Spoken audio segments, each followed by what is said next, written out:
नमस्कार सांग माने आज आम जानिबा गुलजारीलाल नंदा हमर प्रधानमंत्री थिले से थिले केमिति थिले कोन थिले तांको जीवन विषय रे किछि जानिबा। से दुई थर प्रधानमंत्री थिले।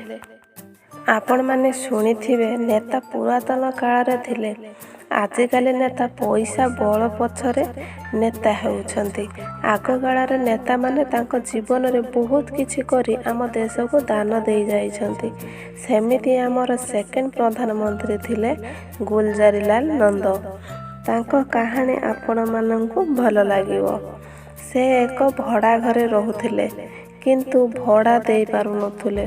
बहुत गरीब थिले, समस्त को भलरे रखुथिले किंतु निजे भड़ा घरे पैसा देउ नथिले। तांको नाम हैला गुलजारीलाल नंदा। तांको नाम रे गोटे कॉलोनी अछि। से दुई थर भारतर प्रधानमंत्री थिले। से निजर कार्य को दुई थर प्रधानमंत्री होई ठीक से तुलाइछंती। से जने अर्थशास्त्र और राजनीतिज्ञ थिले। 26 दिन पर प्रधानमंत्री बनिथिले नंदा। 1964 मसीहारे प्रधानमंत्री जवाहरलाल नेहरू मरिबा परे 2 वर्ष परे लाल बहादुर शास्त्री से भारतीय कार्यवाहन प्रधानमंत्री होइथिले। जवाहरलाल मरिबार किछि दिन 26 दिन पई से प्रधानमंत्री थिले। पुणी लाल बहादुर शास्त्री को पई से मला पर भी थिले हमर नंदा प्रधानमंत्री। से दिल्ली रे भड़ा घरे रहुथिले। सेठी भड़ा न देबा हेतु तांको झियो तांको अहमदाबाद नहीं गले। गुलजारीलाल नंदा देह त्याग कले 1998 मसीहा 100 वर्ष बयस मृत्यु होइथिला तांकर। आज भी देशर एही भली नेता अछंती निज संपत्ति बढ़ाइबा को चाहू नाहंती किंतु एभली लोकंग संख्या बहुत कम हो जाइछि। आज आमे गुलजारीलाल नंदांग विषय रे आपण माने भी गुलजारीलाल नंदांग विषय रे पढ़िथिबे बा सुनिथिबे।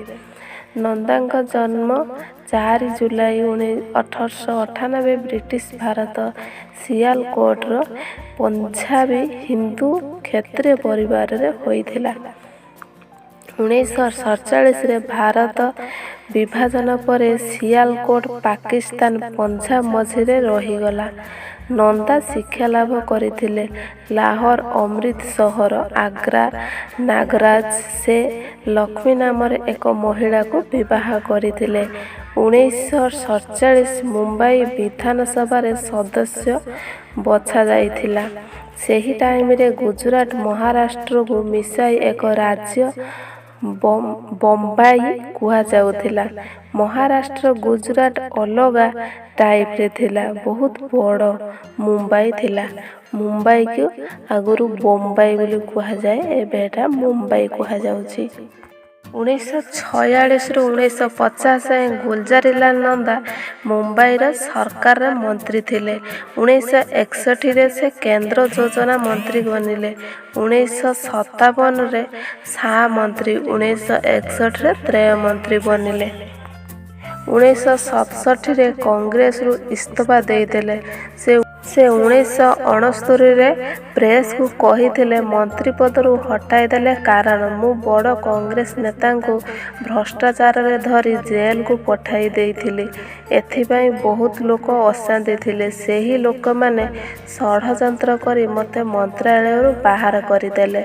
नंदा कहूथिले श्रम न करी जनतांक पाखरु पैसा नेबा पाप होइथाए। नंदा भी कहिथिले नेहरू कैबिनेट रे प्रथम मो योजना मंत्री थिली। मो योजना को भ्रष्ट नेता माने आगो को बढ़िबा को देउ नथिले। नंदा कहिले मु नेहरू को कहिथिली से प्रशासन को सुधारिबा पाही एही मंत्री पद देले। सेइठु मु काम करिबा स्टार्ट करिथिली। ଦେଶର ଭ୍ରଷ୍ଟାଚାର କମି ଯାଇଥିଲା। ଏହା ଭିତରେ କଂଗ୍ରେସକୁ ଭ୍ରଷ୍ଟାଚାରରେ ଜେଲକୁ ପଠାଇଦେଲି। ସେଥିପାଇଁ ମୋତେ ମନ୍ତ୍ରୀ ପଦରୁ ବାହାର କରିଦେଲେ। ସ୍ୱତନ୍ତ୍ର ସଂଗ୍ରାମରେ ନନ୍ଦା 1921ରେ ମହାତ୍ମା ଗାନ୍ଧୀଙ୍କ ଦ୍ୱାରା ଆରମ୍ଭ କରିଥିଲେ। ଅସହଯୋଗ ଆନ୍ଦୋଳନରେ ଭାଗ ନେଇଥିଲେ। ସେ ଶିକ୍ଷା ଛାଡ଼ି ଦେଇଥିଲେ। ସେ ଅସହଯୋଗ ଆନ୍ଦୋଳନରେ ମୁଖ୍ୟ ବନିଥିଲେ। ବହୁତ ଥର ଜେଲ ବି ଯାଇଥିଲେ। ନନ୍ଦା ସବୁବେଳେ କହୁଥିଲେ ତାଙ୍କର ରୁଚି ଥିଲା ଶ୍ରମିକ ଅଧିକାରୀମାନଙ୍କ ବାରରେ। ସେ ବହୁତ ଭାବୁଥିଲେ। ସେ ବହୁତ ଶ୍ରମିକଙ୍କ ବିଷୟରେ ଭାବୁଥିଲେ। ସେ ସବୁବେଳେ ଶ୍ରମିକଙ୍କ କଥା ଜାଣିବାକୁ ଚାହୁଁଥିଲେ।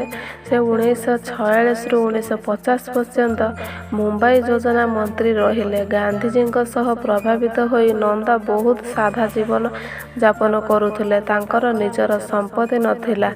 ନନ୍ଦା ତାଙ୍କର ସୁଚିନ୍ତାରେ କୌଣସି ଧନ ନେଉନଥିଲେ। ସେ ବି ତାଙ୍କ ପେନ୍ସନ୍ ଆଣୁନଥିଲେ। ଗୋଟେ ଦିନ ସେ ଘରର ମାଲିକ ଦ୍ୱାରା କଲୋନୀରୁ ବାହାର କରିଦେଲେ। କାରଣ ସେ ଭଡ଼ା ଘରର ଭଡ଼ା ଦେଉନଥିଲେ। କିନ୍ତୁ ପଡ଼ୋଶୀଙ୍କ ଅନୁରୋଧରେ ଆଉ କିଛି ଦିନ ରହିବାକୁ ଅନୁମତି ଦେଇଦେଲେ। ଏହି ଘଟଣାକୁ ଏକ ପତ୍ରକାର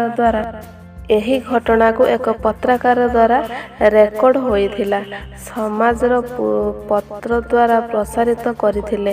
ଏଥିପାଇଁ ସେ ମାସିକ ପେନ୍ସନ୍ ନେବା ପାଇଁ ଆଗ୍ରହ କଲେ। ସେହି ପଇସାରେ ସେ ଘରର ମାଲିକଙ୍କୁ ଭଡ଼ା ଦେଉଥିଲେ। ଯେତେବେଳେ ସେ ଭଡ଼ା ଦେଇ ନପାରିଲେ ତାଙ୍କ ଝିଅ ସହ ସେ ଅହମଦାବାଦ ଚାଲିଗଲେ। ଏହା ଭିତରେ ଦିଲ୍ଲୀ ପ୍ରଧାନମନ୍ତ୍ରୀ ତାଙ୍କ ଘର ଦେବା ପାଇଁ ଅଫର ଦେଲେ। ସେ ନେବା ପାଇଁ ରାଜି ହେଲେ ନାହିଁ। ସେ ଦେଶର ବଢ଼ୁଥିବା ଭ୍ରଷ୍ଟାଚାର ବିଷୟରେ ଅନ୍ତିମ ସମୟ ଯାଏ ଚିନ୍ତା କରୁଥିଲେ। ଏବେ ବି ଏହିଭଳି ନେତା ମିଳିବେ ନାହିଁ। ସମସ୍ତଙ୍କ ଭିତରୁ ଗୁଲଜାରିଲାଲ ନନ୍ଦା ଅଲଗା ଅଟନ୍ତି।